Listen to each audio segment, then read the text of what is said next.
so far. Alexander tweets, whatever happened to the Chris Pratt Cowboy Ninja Viking movie?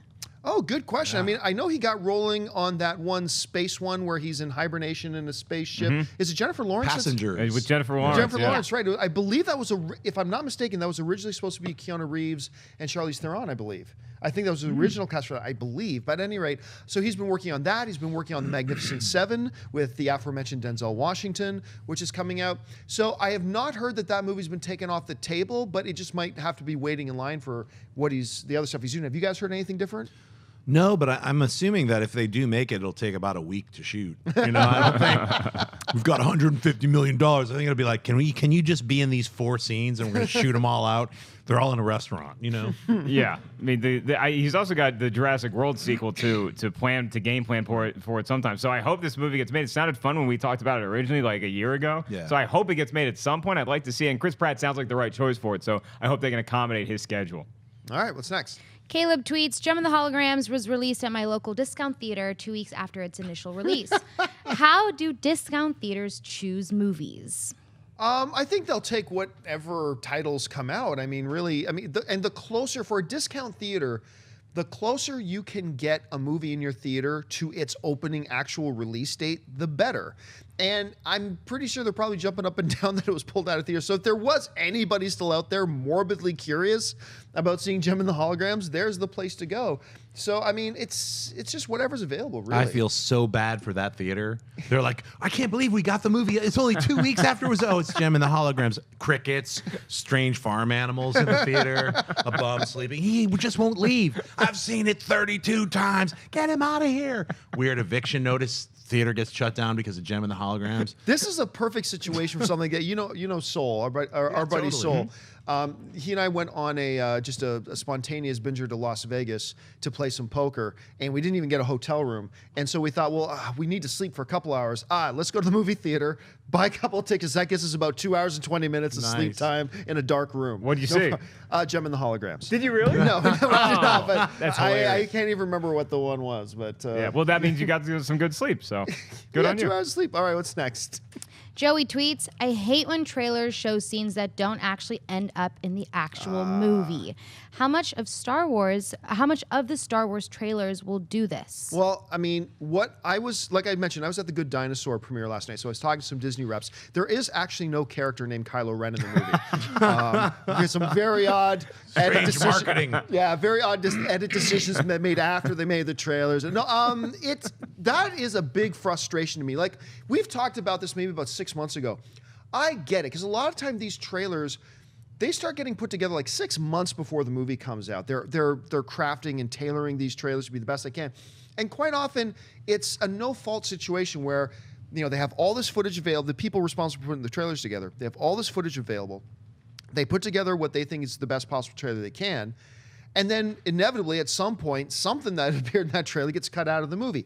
There's that, and I get it. But then there's times that they make movies where they bring in the actress to say a line to put in the trailer that was never going to be in the movie in the first place, or a scene that got cut out of the movie a long time ago. I hate it when they do that, because that is just flat out false marketing. When you're showing us a shot in the trailer saying, this is what you're getting, and then we go in there and it's not even in the movie. One great example of this, Iron Man 2.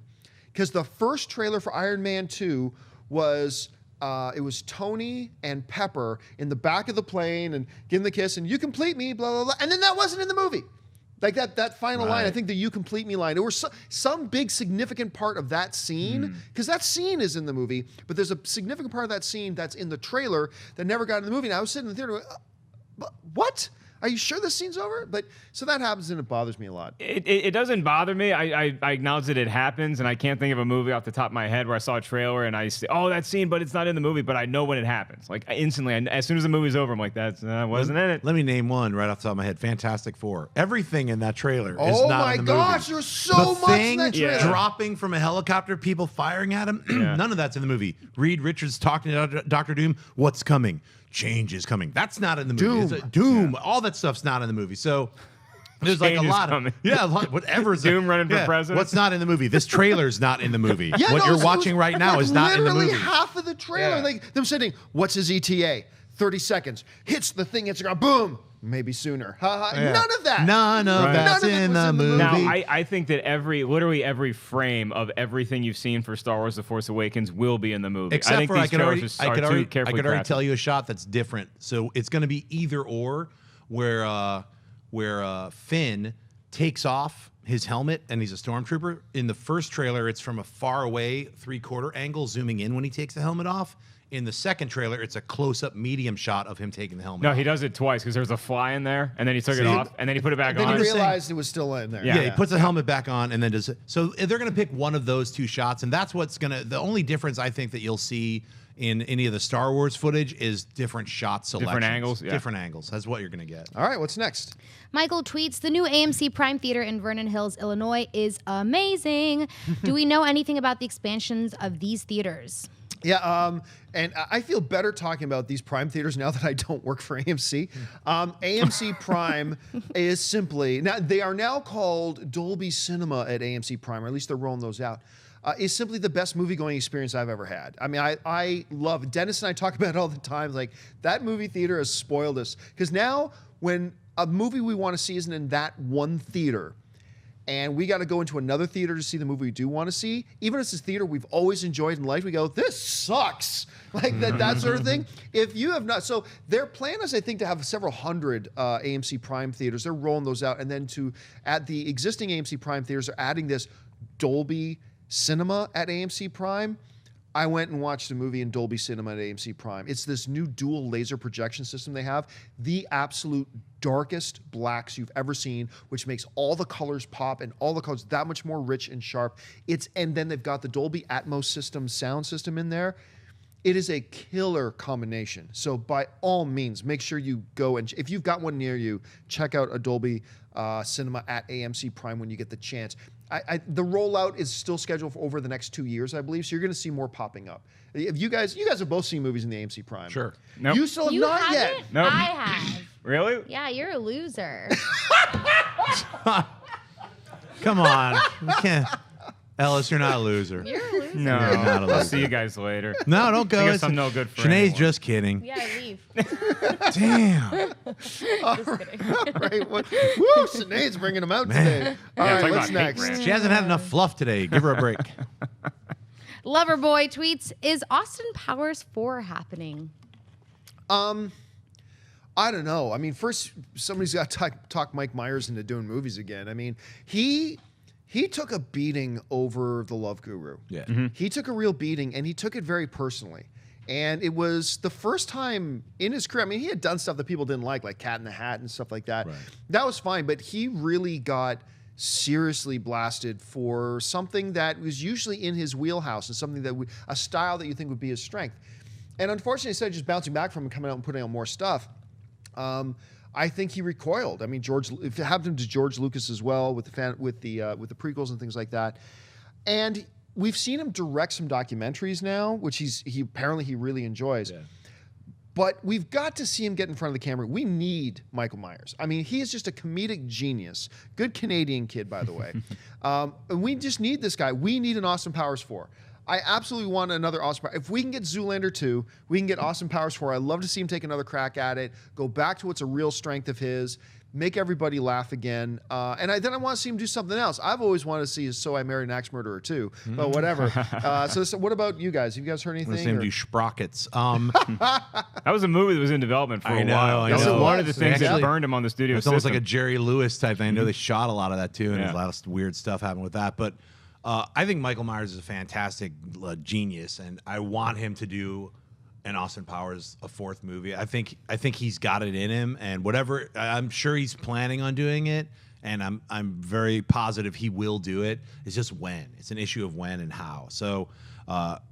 Anybody who knows Michael Myers, please convince him that he's got a legion of fans who would love to see Austin Powers the 4th one. I think you'll see it as well. I have a weird feeling you're going to see Austin Powers back on the big screen. He also directed that movie Supermensch, which was really good. It was a documentary that he directed that he was just passionate about, and it was well received. So Right, that's good. Supermensch, He yeah. also did a recent, about a year ago, maybe appearance on Mark Maron's podcast WTF, and just kind of gives a whole breakdown of his career and talking Yeah. about what he's up to now. So it's a really good listen. I think the last time I saw him on screen, other than interviews, I think was in Inglourious Bastards. That might have been the last time I saw him. He had a small part in something, and I just can't conjure what it is. But it's like you just wouldn't expect to see him in that movie, and it's not that big of a part. But it's not, again, it's not like an Austin Powers situation. Like I want to see him be the star of a movie. Yeah, me too. All right, what's next? Aaron tweets, is Deadpool in danger now because of Zoolander 2? Both open on the same day, and Deadpool is rated R. No danger whatsoever. I mean, there is going to be a lot of similar demographic, but a lot of people are going to go see them both. Yeah, it's in danger of a double feature, yo. I'm going to see both that night. Damn, that's a great double feature. I mean, no matter what movie you open against, that movie is going to take some of your potential box office away. No matter what movie it is, even Star Wars is going to have some of its box office, however insignificant, is going to be siphoned off by chipmunks and by sisters. Alvin! Yeah, and, sisters and chipmunks will take off a percentage.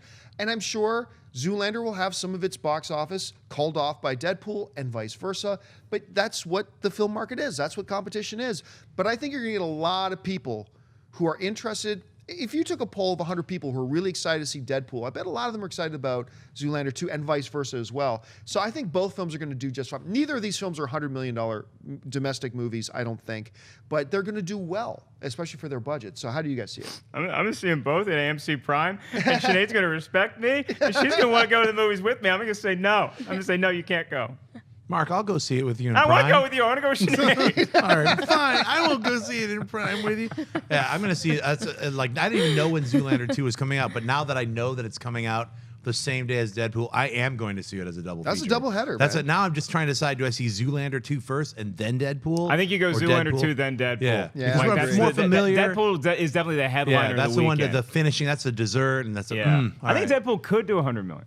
I think there's Really an think so? outside chance. Yeah, I got to think about this more. I think it's got an outside chance because I am with you. there's so much buzz about that movie right now. I think it could do it. I'm going to say right now, live on National Everything, whatever this is called, streaming services of the International. United people. Of the Worldwide. Americas. Yeah, of the webs. What's it going to make opening weekend? I'm going to say it's going to make 123 million. I'm going to say I'm saying 123. 40. Wow. All right. And I think Fox will be dancing No, they'd be with happy. 40, yeah. I'm going to say 84. So right down the middle. All right. Okay, let's take two more quick. Your guys' numbers are so random. And are pretty much 84. arbitrary. $70 billion. Yeah, it's got to be $70 billion. Yeah. For you, Mike Myers. All right. Fernando tweets, has there been any news on the Croods sequel? Oh, actually, no. That was a really surprise. That movie looked like junk, and it looked like one of those movies that nobody was going to go see. And it just made money, and people kept going back, and a lot of people really liked the film. But I have not heard it. What have you guys heard? I'll look it up while you guys... I know there's a sequel in the works, and it was a surprise hit when it came out. I love the movie. You know who's really looking forward to the Croods too is the ADR guys who get to work with Nicolas Cage. Right. To have that maniac come into a studio and just make him say whatever you want him to say all day, that's got to be a ball. I would invite my friends. Yeah, I think they've already recorded the Croods too, so I know that part of it is done. So I just don't know when it's coming out. Yeah, it's got a release date of December 22nd, 2017. So 2017. 2017. So we got 2 years. Yes. Okay. 2 years still comes. All right, last question of the day. Jonathan wants to know, with the success of the Peanuts movie circulating, will it be easier to get a CGI Super Mario movie now? Good question. Everyone always asks about a Super Mario movie. Here's the thing. Peanuts did well for Peanuts. I mean, what was its opening weekend 45, box? something like Yeah, that. I was going to say 40 to 45 million, which is good, but it's not. So it's not negatively going to affect the possibilities, but it's not good enough that would make another studio pop its head up and go, hey, let's get this Mario thing going. Like if it was like 80 million or 105 million or something like that Peanuts had made, then I think you'd be seeing a lot of wheels in motion for a lot of different properties, not just Mario. So I honestly don't think the performance of Peanuts will hurt or help the potential of a Mario animated thing at all. How do you guys see it? I think it might be more directly related to the success of a Wreck-It Ralph, or if a Wreck-It Ralph sequel comes out and how well that does. And then Nintendo's like, yeah, we got to do Mario on its own, because Nintendo got so burned by the Super Mario Bros. Live action movie, they didn't want to license anything to anyone ever again. But something like Peanuts, or I think more particularly Wreck-It Ralph, could make them say, you know what, we could do this right if we do it in the animated world. I would love to see a Super Mario Bros. That's movie. what I'm more interested in, is where the hell is Wreck-It Ralph 2? Well, I'm more interested in that. Wreck-It Ralph, the first one was a giant hit. So I mean, Yeah. I think they should have just taken their step from that to move into like doing some more animated Nintendo movies, like they're saying Mario Kart. Imagine a Mario Kart movie that's animated. There's enough people, just adults that I know, who cannot not play that game, like speeding around, like I've got a special purple mushroom. I'm throwing turtles at you. It's like people are addicted to that There game. would definitely be a Mario Kart element to a Super Mario Brothers movie. There'd be, as much as I hate to admit it, you would probably have to put Yoshi in there, even though I think he's the most useless video game character of all time. And maybe they can finally explain that eternal question: why did Luigi wait for Mario to die before he went after the princess? Like, help your brother out, man. He's like, no, I'll wait to see that guy dies, then I'll hook up with the all princess. that can be part of the soap opera known as Super Mario, the animated movie, coming in 2043, or whatever, when they finally get off their butts. Okay, now, apparently 4 months ago in July, John C. Reilly did say in an interview that he had just signed on to do Wreck-It Ralph 2. So hopefully Wreck-It Ralph 2 wheels are in motion. Hey guys, if you like this clip, click here to watch the entire episode. Also, make sure you subscribe to our YouTube channel because it'll help you stay up to date with all the stuff we've got going on here at Collider.